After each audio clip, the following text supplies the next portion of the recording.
ঢাকা নয়াদিল্লির সম্পর্কে টানাপোড়েনের মধ্যেই প্রধানমন্ত্রী তারেক রহমানের সম্ভাব্য ভারত সফর ঘিরে কূটনৈতিক তৎপরতা বেড়েছে।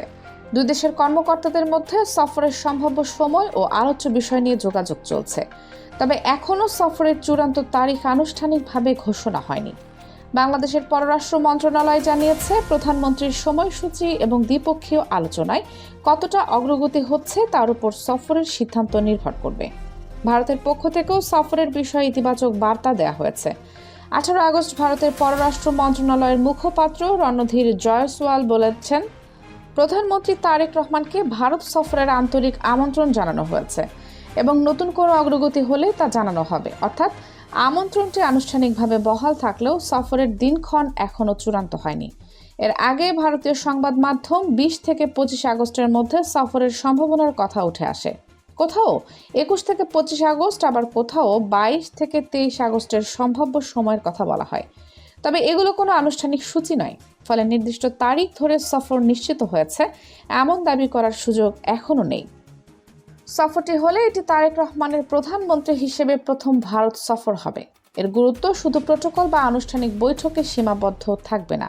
দুই দেশের মধ্যে বাণিজ্য, জ্বালানি সহযোগিতা, সীমান্ত ব্যবস্থাপনা, পানি বণ্টন এবং দীর্ঘদিনের বিভিন্ন দ্বিপক্ষীয় ইস্যু আলোচনায় আসতে পারে। ভারতীয় বাংলাদেশি কর্মকর্তাদের আলোচনায় গঙ্গার পানি চুক্তি নবায়ন, জ্বালানি সহযোগিতা এবং বাণিজ্যিক বিধিনিষেধ কমানোর বিষয়ও গুরুত্ব পাচ্ছে। তবে এই সফরের সবচেয়ে স্পর্শকাতর বিষয় হয়ে উঠেছে সাবেক প্রধানমন্ত্রী শেখ হাসিনাকে ঘিরে বাংলাদেশের অবস্থান। 2024 সালের রাজনৈতিক পরিবর্তনের পর শেখ হাসিনা ভারতে অবস্থান করছেন। বাংলাদেশ তার প্রত্যর্পণের জন্য ভারতকে আনুষ্ঠানিক অনুরোধ জানিয়েছে। ভারত জানিয়েছে, বিষয়টি তাদের প্রচলিত আইন ও প্রাতিষ্ঠানিক প্রক্রিয়ায় পর্যালোচনা করা হচ্ছে। এই ইস্যুই দুই দেশের রাজনৈতিক সম্পর্কের অন্যতম বড় অমীমাংসিত বিষয়।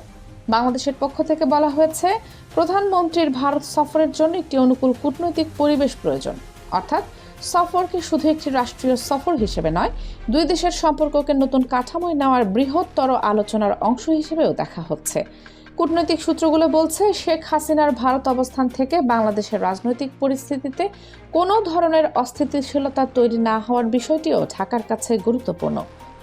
অন্যদিকে নয়াদিল্লি চাইছে, সাম্প্রতিক টানাপোড়েনের বাইরে গিয়ে দুই দেশের যোগাযোগকে আবার সক্রিয় করা হোক। ঢাকায় নিযুক্ত ভারতীয় হাইকমিশনার দীনেশ ত্রিবেদীও তারেক রহমানের সম্ভাব্য সফর নিয়ে ইতিবাচক মনোভাব প্রকাশ করেছেন।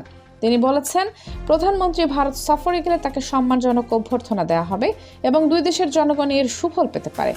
সম্পর্ক স্বাভাবিক করার প্রয়োজনীয়তা অর্থনৈতিক ক্ষেত্রে স্পষ্ট।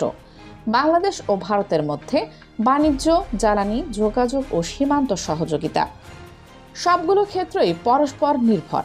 দীর্ঘদিনের রাজনৈতিক অস্বস্তি যদি কূটনৈতিক আলোচনার মাধ্যমে কমানো যায়, তাহলে এসব খাতে নতুন সমঝোতার সুযোগ তৈরি হতে পারে। সম্ভাব্য সফরকে ঘিরে ভারতীয় ব্যবসায়ী মহলেও দ্বিপক্ষীয় বাণিজ্য ও বিনিয়োগ বাড়ানোর প্রত্যাশা তৈরি হয়েছে।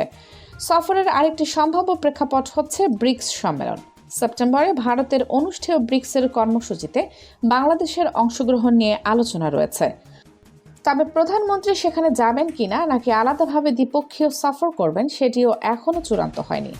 বাংলাদেশের পররাষ্ট্র প্রতিমন্ত্রী শামা ওবায়েদ জানিয়েছেন, সিদ্ধান্ত নিতে এখনও সময় আছে এবং বিষয়টি দুই দেশের আলোচনার অগ্রগতির উপর নির্ভর করছে। সব মিলিয়ে তারেক রহমানের সম্ভাব্য ভারত সফর এখন ঢাকা নয়াদিল্লির সম্পর্কের একটি গুরুত্বপূর্ণ কূটনৈতিক পরীক্ষা। সফর হলে আলোচনার টেবিলে থাকবে পুরনো বিরোধ, নতুন অর্থনৈতিক স্বার্থ এবং রাজনৈতিক আস্থার প্রশ্ন।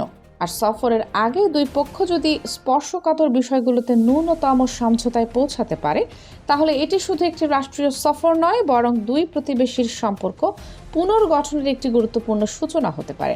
তবে চূড়ান্ত সিদ্ধান্ত ও সময়সূচি ঘোষণা না হওয়া পর্যন্ত সফরটিকে সম্ভাব্য হিসেবেই দেখতে হবে।